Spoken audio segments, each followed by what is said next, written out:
part 3 in my conversation with President and CEO Michael Del Clemente. Well, fine the first time they try. That might sound a little low. Wow. But there are sometimes it might take a week. You might be able to fix something and then change your status, do something, reestablish credit. That's a great stat because only 33% of people are pre-approved the first time. Yep. That's low. So that tells you that pretty much the average person has to do something to get pre-approved. But since we're talking about that, story, tell us about just something you dealt with in the industry that could either one, warn the buyer, or two, just educate them on just how the transaction works. So, one of my favorite stories about talking about coming to work at Watson Mortgage is just about the difference in size of companies and what that means for your transaction. I've mentioned I worked at other companies. Those were great experiences, and I learned an incredible amount working at some of those large organizations. But what I didn't realize when I was working there is how disconnected I think we got from the actual customer. Okay. When I'm working in a building with 600 people and we're doing mortgages over the whole country, yeah, it's not it's a loan number, not a transaction, right? And so it's not a person, it's a loan number. When somebody calls and they say, "Hey, I have a question about this," it's okay. What's your loan number, right? Those are the kind of things. It's a big bank. It's transactions, not people. Okay. And when I came here, it was an interesting transition because this company operates off of people, not the people are the transaction. Right. It's not about closing the loan. I mean, it is, but it's about getting the individual or the family into the house. I mean, I can give you an example from yesterday. I have so many examples of that, but I can give you a close and recent relevant one. Was yesterday we have a problem. We're having a problem on a file. There's an issue with the income, and we haven't figured out exactly what's going on with it yet. And the conversation that I had with the loan officer was not, although we talked about the problem. The real problem is I'm obviously avoiding names, but the family, right? And they have a living situation that's not favorable, and they're not moving because they want a different house, or they're trying to whatever because they like the kitchen. They're in a bad situation with their children in the current living situation where they're at, surrounding wise, and they're trying to get away from something, right? There's a problem, and it's not that they're trying to just buy a house. It's that this family is trying to improve their lives and improve life and safety of their children, right? So that's what the conversation was. How are we going to help this family achieve that goal? Mm-hmm. Because not closing for them really isn't an option. I'm not saying that we figured it out yet, but I'm saying that's the motivation factor. Everybody's got a story, and it's not just the story is never. Well, I should say that probably has happened. It's not just because people want to move. There's a reason.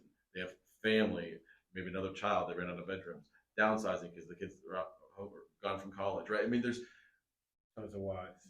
The why is important, right? And I'm a big person on why, right? Don't just tell me about the problem. Why do we need to? What do we need to do here? Right. Why are we doing it, right? And why we're doing it is to help families achieve the goals of what they're trying to do. It's not just a transaction. I can tell you that is the biggest difference that I've learned by working here, is that through and through this entire company, I have employees that have been here for 25 years. I've been here almost 6, but this company has been founded on Mr. Watson's, he calls it the legendary quality of service, right? The customer is always first. I should have mentioned this to one earlier too. Working at bigger companies, our most important thing was the shareholder, right? Profits. And I can tell you, this is something that I think is really cool, and it's just such a departure from normal. I'm empowered to always do, by Mr. Watson, always do the best thing in the interest of the customer, and that is more important than company revenue. I'm not saying that we're a charity and we're doing things to lose money, but I'm saying if there's a problem and I can fix that problem with financial impact, right, by getting something done, repairing something that was broken, whatever situation it's in, it's more important to have a satisfied customer when you have satisfied customers, you get business too, Yeah. right? So I'm not saying Okay. we are a for-profit Yeah. business and we're here to get loans Right. done, but it's really cool to be I- empowered to get things done. And I get what you're saying. So you're saying that you're not trying to make the most amount of money on every transaction. Yeah. So if you have to, break even or maybe even lose a couple bucks here and there to do the right thing, to do the right thing from from a personal standpoint, from a spiritual standpoint, you're willing to do the right thing if that equates to having to sacrifice a little bit of revenue. Because we're still meeting our goal. Yeah. Our goal is to get the family in the house. Right. And you still meet it. And everybody's happy because at the end of the day, the customer's happy. The customer's going to tell their friend, hey, blah, blah, blah. They're going to promote and they're going to build a great representation in the industry or in the community, which ultimately is still everybody's going to benefit from that. Yeah. Which is, it's good to know. But can I add something on that? Yeah, This sure. is another way that I kind of look at things. This is something this has affected the way I've done business and the way I've worked for many years since I first heard this. There's something called the customer service paradox. Have you ever heard of that? I haven't. Okay. The customer service paradox states essentially. I'm gonna paraphrase this heavily, but if somebody if you go to a mortgage company and you get a mortgage and you ask for a mortgage and they give you a mortgage and you close in 30 days and there's no problems, and somebody asks you how it went and you say it was fine, no problems, or whatever. Okay, whatever. You're happy, you're satisfied. Customer service paradox essentially means that it's a paradox. If you're going through the mortgage process and you have a problem, and we solve that problem, you end up more satisfied than the person that went through smooth and had no problems at all. Yeah. So why am I saying this?